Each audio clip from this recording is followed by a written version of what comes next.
오늘 겟세마네 기도라는 제목으로 여러분과 말씀을 나누겠습니다. 누가복음을 보면 예수께서 나가사 습관을 따라 가버나움 산에 가심에 제자들도 따라갔더니라고 본문을 시작하고 있습니다.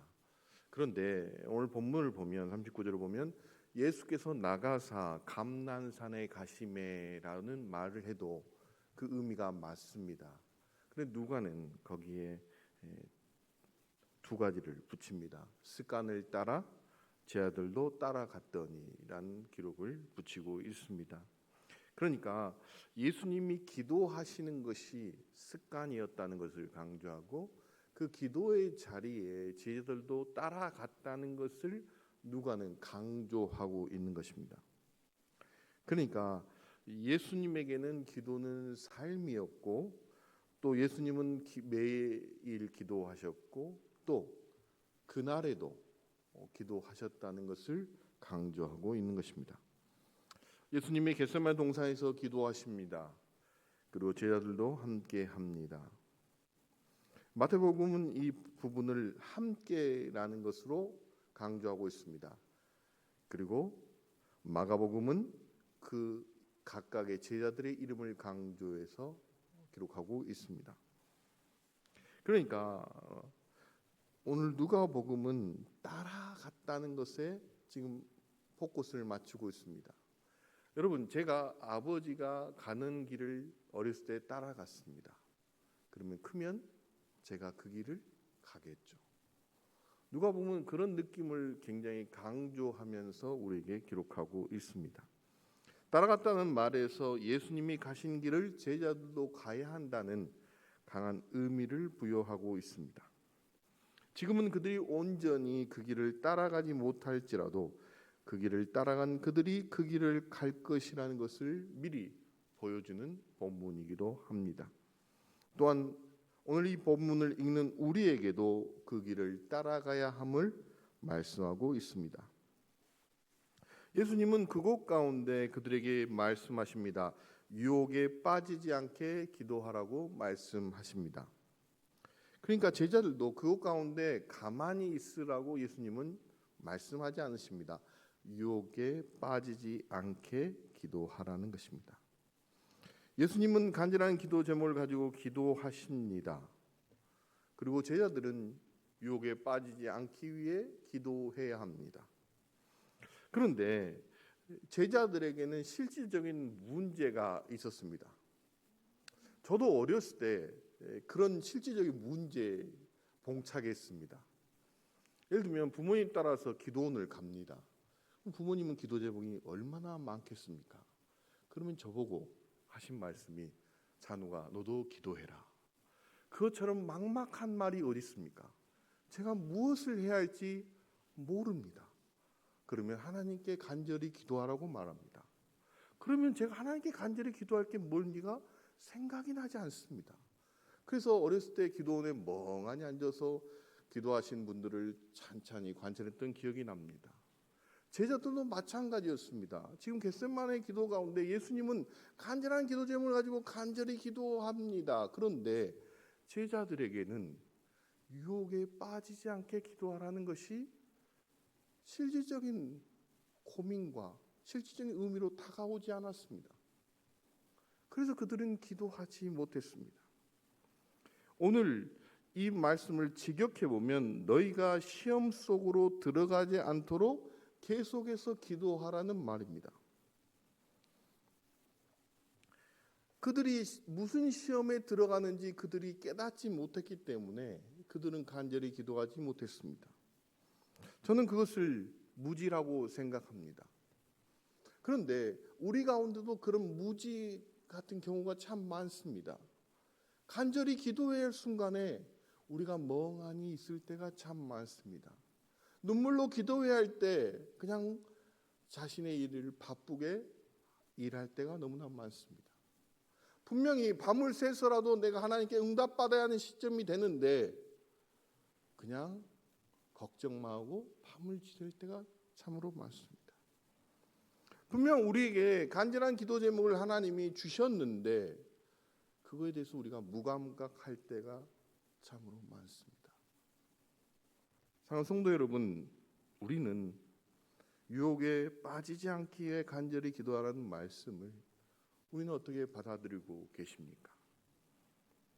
제자들에게 분명히 간절히 기도하기를 예수님은 요청하셨습니다. 하나님께 기도하지 않으면 그 유혹과 시험에 빠져든다는 것입니다.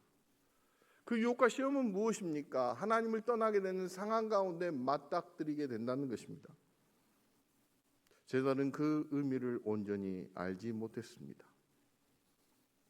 우리는 그런 우를 범하지 말아야겠습니다. 제자들도 스스로 상황을 판단했을 것입니다. 아, 예수님이 고민이 참 많으시구나. 예수님 오늘따라 왜 이렇게 표정이 어두우시지? 라고 생각했을지 모르겠습니다. 저도 그런 생각을 조금 했습니다. 지금도 하고 있는지 모르겠습니다. 제가 겟세마네 동산에 예수님을 따라가는 제자들 중에 한 명이라고 제가 생각해 본 적이 있습니다. 그때 저는 예수님이 유혹에 빠지지 않게 기도하라고 했을 때 저는 어떻게 생각했을까를 혼자 고민해 본 적이 있습니다. 그때 저는 그런 생각을 했습니다. 오늘 예수님이 평소와 다른데 예수님의 고민이 있을까? 왜 예수님은 그 고민을 말하지 않았을까? 그 이상을 생각지 못한 저 자신을 발견했습니다. 아, 나도 이렇게 무지하구나, 무감각하구나, 예수님의 마음을 나도 헤아리지 못하구나 하는 생각을 하면서 제 가슴을 쳤던 적이 있습니다. 어쩌면 이 무지한 제자들의 모습이 오늘 우리의 자화상인지 모르겠습니다.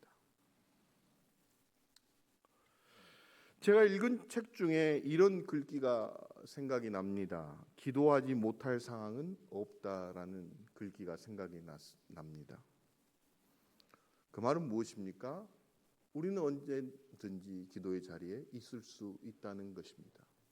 우리가 무지하지 않는다면, 우리가 영적으로 민감하다면 우리가 가는 모든 곳에서 우리는 간절히 기도할 수 있을 것입니다. 예수님은 그 겟세마네에서 자신이 얼마나 고통스러운지를 제자들에게 말씀하십니다. 마가복음 14장 33절과 34절 말씀입니다. 베드로와 야고보와 요한을 데리고 가실새 심히 놀라시며 슬퍼하사 말씀하시되 내 마음이 심히 고민하여 죽게 되었으니 너희는 여기서 머물러 깨어 있으라 하시고, 예수님이 평소에 하신 말씀들을 하고 있지 않습니다. 심히 놀라다는 말씀입니다. 심히 슬퍼하다는 말씀합니다. 심히 고민하다는 말씀합니다. 죽게 되었다는 말씀을 하십니다. 예수님이 하실 수 있는 가장 고통의 상황들을 제자들에게 말씀하십니다. 그런데 그들은 기도하지 못합니다. 분명 예수님이 자신의 감정이 어떤 감정이고 어떤 심정인지를 토로했는데 그것을 제자들은 이해하지 못합니다. 분명 3년 동안 예수님의 마음을 안다고 그들은 착각했을지 모르겠습니다. 예수님의 말씀을 누구보다 잘 들었다고 착각했을지 모르겠습니다. 그런데 겟세마네에서 예수님의 그 말씀을 온전히 이해한 제자들은 없었습니다. 수제자 베드로도 야고보도 요한도 다 이해하지 못했습니다. 겟세마네 상황에서 예수님은 그들에게 간절히 기도하기를 요청하셨습니다. 우리에게도 마찬가지입니다. 우리에게도 하나님이 간절하게 기도하기를 요청하십니다. 우리가 그것에 대해서 무지하지 않는다면 우리는 간절히 기도할 수 있을 것입니다. 그 은혜가 우리 모든 북문의 성도들에게 임하기를 간절히 바라겠습니다. 예수님은 제자들이 들을 수 있는 목소리로 기도하셨습니다. 그러기에 제자들이 이 기도를 기록하였을 것입니다. 그런데 그 기도는 너무나 심플하고 단순하고 명료합니다. 그게 무엇입니까? 아버지여, 만일 아버지의 뜻이거든 이 잔을 내게서 옮기시옵소서. 그러나 내 원대로 마시옵고 아버지의 원대로 되기를 원하나이다. 직역해 보면 이렇습니다. 아버지, 만일 원하시면 이 잔을 나에게서 제거하소서. 그러나 내 의지가 아니라 당신의 의지가 이루어지게 하소서라고 말씀하고 있습니다.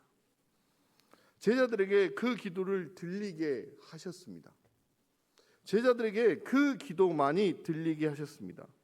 고통 가운데서도 그 제자들에게 이 기도가 들리게 하셨습니다.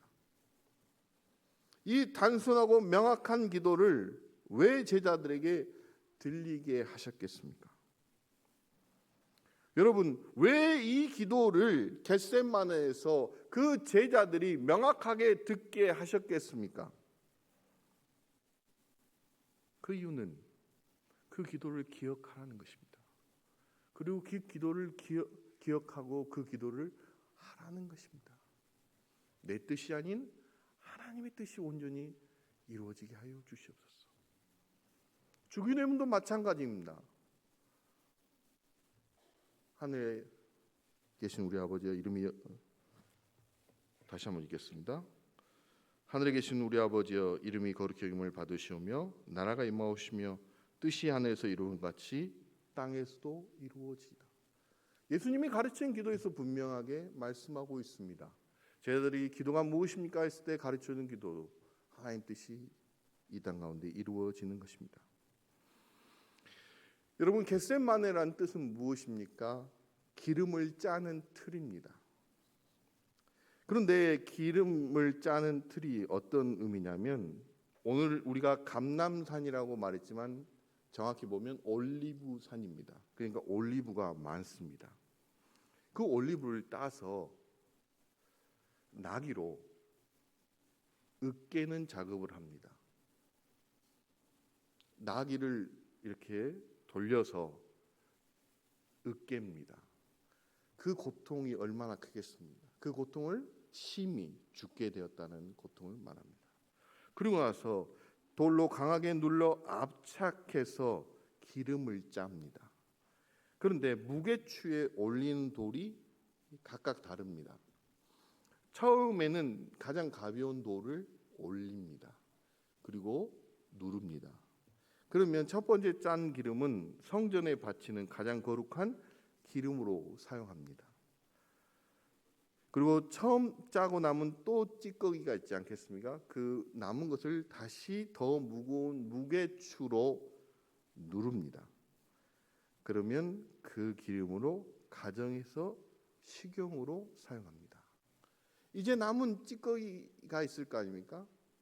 그거를 다시 이제 더 큰 무거운 무게추로 누릅니다. 그러면 거기서 나온 기름을 올리브 등잔을 밝히는데 사용하고 여성의 화장품과 약품으로 씁니다. 그리고 마지막 이제 아주 무거운 무게추로 짓누릅니다. 그러면 이제 남은 것이 모두 다 쏟아지면서 그것을 잿물과 부어 비누로 사용합니다. 무거운 무거추가 위에서 눌러댈 때 이 옆에서 기름이 흘러나오는 것을 오늘 루가는 이렇게 표현하고 있습니다. 44절의 말씀입니다. 예수께서 힘쓰고 이에서 더욱 간절히 기도하시니 땀이 땅에 떨어지는 핏방울같이 되더라. 오늘 예수님은 겟세마네 기도에서 이 올리브 그림을 짜는 4단계의 기도의 모습을 보여줍니다. 그러니까 처음에 그 으깨지는 고통과 그리고 무게추가 계속해서 강하게 내려오는 그 고통 가운데 예수님이 하신 기도는 너무나 명확했습니다. 내 뜻이 아닌 아버지의 뜻대로 하옵소서라는 기도였습니다. 예수님은 겟세마네 기도 가운데 죽을 것 같고 심히 고통스럽고 심히 괴로웠어도 그가 간절히 기도했던 기도는 하나님 뜻을 이루시라는 것입니다. 그것을 우리에게 보여주신 이유가 무엇입니까? 우리도 이 겟세마네 기도를 하라는 것입니다. 내 뜻이 아닌 하나님의 뜻이 이루어지기를 간절히 기도하라는 것입니다. 이 겟세마네의 기도를 우리가 통과할 때 온전히 자기 십자가를 질 수 있습니다. 오늘은 고난주간의 기간입니다.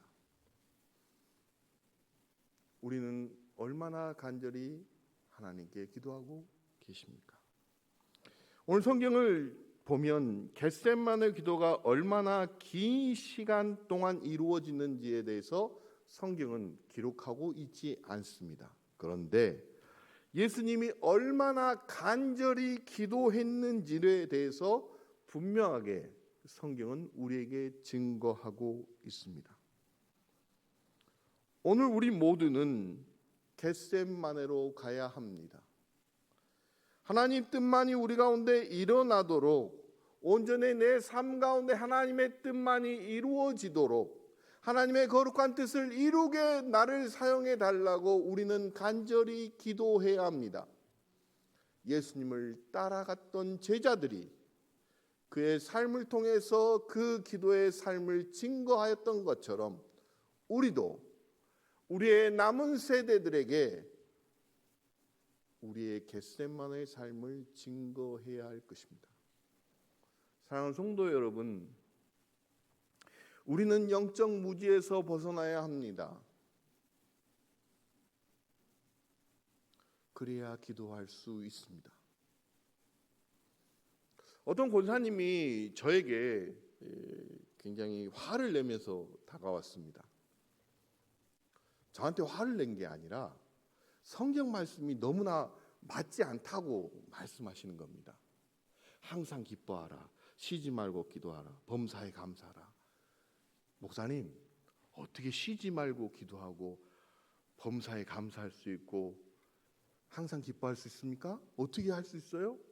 제가 그때 한 단어를 붙이면 됩니다라고 했을 때 그 권사님이 한 단어를 붙이자마자 저한테 화를 냈던 마음이 사라지고 쓸쓸하게 돌아가신 모습을 보았습니다. 제가 한 단어를 썼습니다. 그 한 단어가 뭔지 아십니까? 뭘 것 같습니까? 여러분이 너무 좋아하는 건데 돈입니다. 항상 돈을 생각하고 쉬지 말고 돈을 생각하고 범사에 돈을 생각하라. 얼마나 우리는 매일 하고 있지 않습니까? 항상 생각하고 범사에 쉬지 말고. 권사님이 쓸쓸하게 가는 모습을 저는 보았습니다. 사랑하는 성도 여러분, 우리는 돈에 대해서 이렇게 무지하지 않는데 우리는 영적으로 기도의 삶에 대해서 이렇게 무지할 수 있는지 그 쓸쓸히 가는 권사님의 모습을 보면서 제 자신도 괴로웠습니다. 왜 우리는 돈에 대해서는 이렇게 너무나 명확하게 이해하지? 항상 돈을 생각하라, 쉬지 말고 돈을 생각하라, 범사에 돈을 생각하라. 우리 모든 사람들이 하고 있습니다. 여기에 그거에 대해서 반대하는 분 계십니까? 목사님, 저는 절대 그렇지 않습니다. 항상 돈을 생각하지 않습니다. 범사에 돈을 생각하지 않습니다. 쉬지 말고 돈을 생각하지 않습니다. 라고 말할 수 있는 분이 계십니까? 그런데 왜 기뻐하고 감사하고 기도하는 것은 불가능하다고 생각하십니까? 어쩌면 우리가 영적으로 무지하고 영적으로 얼마나 우리가 감각이 무뎌졌는지를 우리 자신이 보아야 할 것입니다. 겟세마네 기도 가운데 예수님은 계속해서 그 고통 가운데서 반복해서 말씀하셨던 그 기도가 무엇입니까? 나의 원대로 마옵시고 아버지의 원대로 하옵소서. 오늘 우리가 그 겟세마네 자리에 가야 할 것입니다. 그래야 온전히 우리가 십자가의 길을 갈 것입니다. 그 은혜가 우리 국내 모든 성도님께 임하기를 간절히 바라겠습니다. 기도하시겠습니다. 하나님, 겟세마네 기도 가운데 우리가 있습니다. 예수님만 하셨던 기도라고 생각한다면 우리가 그 생각을 빨리 내려놓게 하여 주시옵소서. 우리의 삶 가운데서도 우리가 작은 예수의 그리스도의 삶을 살아야 합니다. 자기 십자가를 지고 예수 그리스도를 따라야 합니다. 그러기 위해서는 우리가 겟세마네 기도의 자리에 서야 합니다. 나의 원대로 마옵시고 아버지의 원대로 하옵소서. 우리 국내 모든 성도님들이 그 기도의 자리를 채우게 하여 주시고 그 기도 가운데 민감하게 하여 주시고 그 기도 가운데 감사하며 찬양하며 기도하게 하여 주시옵소서. 감사하신 예수님 이름으로 기도드립니다. 아멘.